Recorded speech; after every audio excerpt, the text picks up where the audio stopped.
Hi everyone, my name is Biel and I'm a legal fellow with the ACLU Speech Privacy Technology Project, where I work on defending the First Amendment rights of grassroots activists and organizers. I'm honored to be here tonight with all of you to talk about your right to record immigration and law enforcement. So let's get into it. Next slide, please. So you have a right to photograph or film anything plainly visible in public, including immigration and law enforcement, so long as you're not trespassing or violating a lawful order. Recording immigration and law enforcement officers is not a crime and they cannot arrest you for that alone. But you want to make sure not to physically interfere with an officer.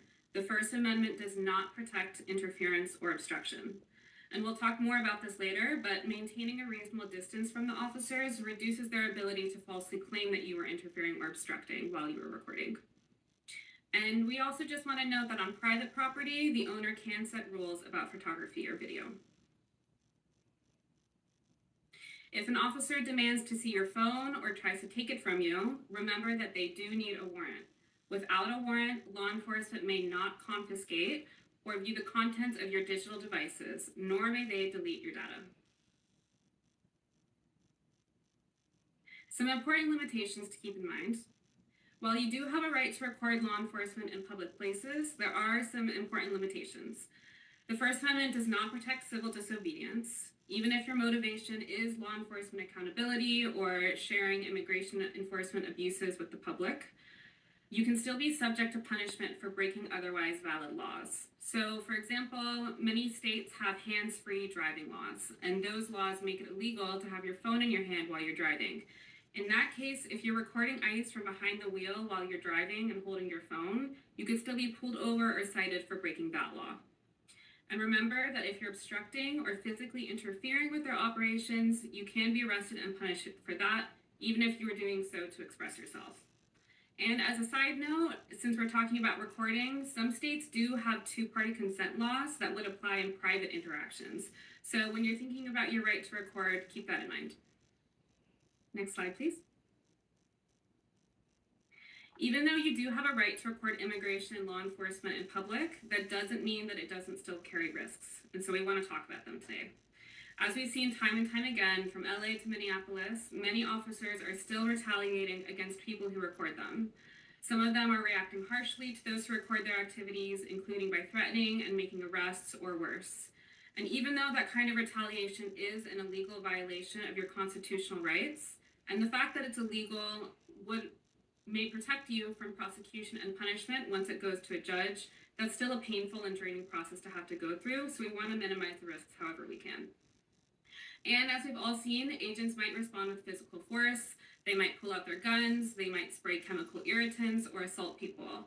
And your physical safety and the safety of those around you and the person being targeted or detained is a top priority. So we'll talk some more about some ways to reduce those risks in a bit.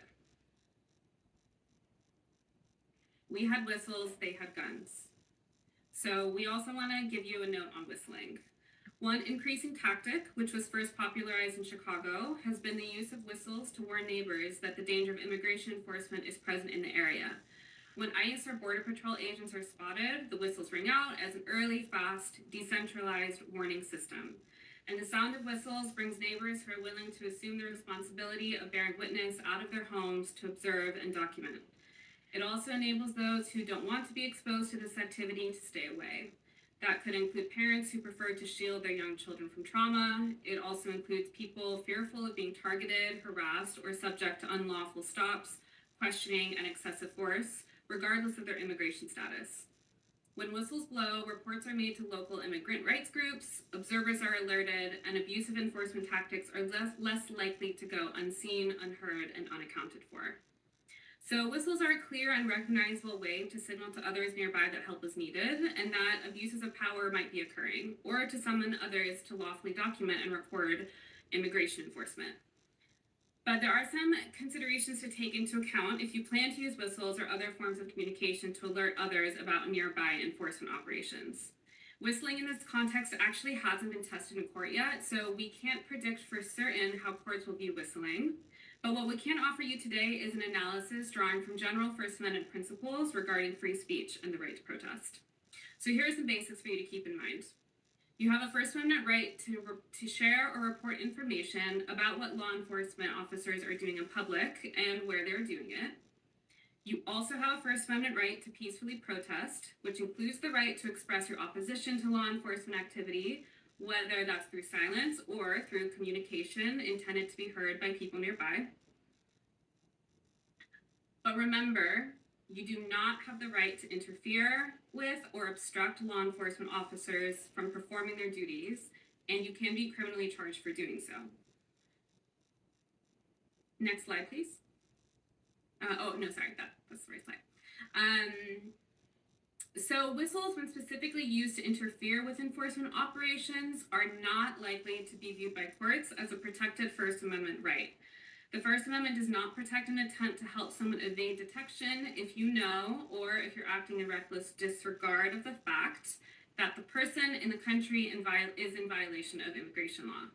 But again, because these questions are largely legally untested when it comes to whistling, the best we have to share with you is an analysis drawn from general First Amendment principles. Whistling done with the intent to alert the community to general dangers of aggressive law enforcement as it impacts all people is more likely to be viewed by courts as protected by the First Amendment.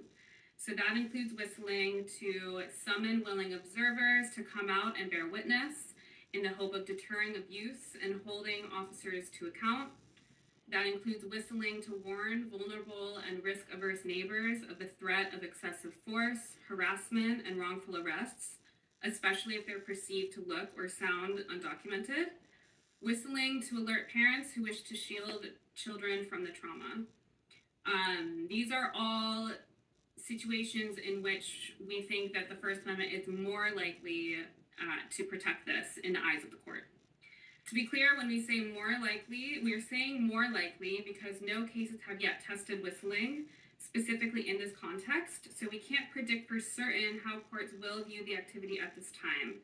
And I know this leaves a number of open questions, especially since whistling is often done with many other people who may hold different purposes in their minds, and these are legally untested waters.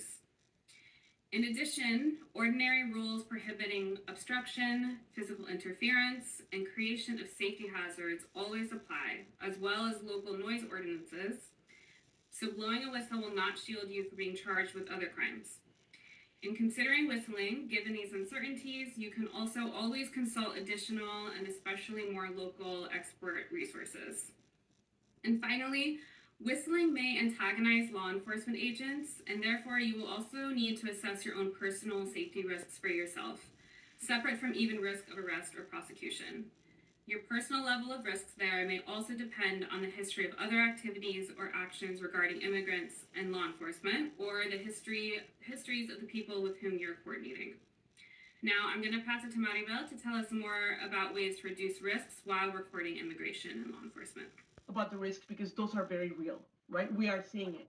And we are seeing that even if we know our rights, there might be violations. So let's be ready for this. Our top concern for you all is your safety and de-escalation. And again, we can tell you ways to prevent or minimize risk, but we can't eliminate it, unfortunately, in this moment. But nevertheless, let's keep this in mind. One of the ways to mitigate risk is by maintaining our distance. And some people may ask, well, what is safe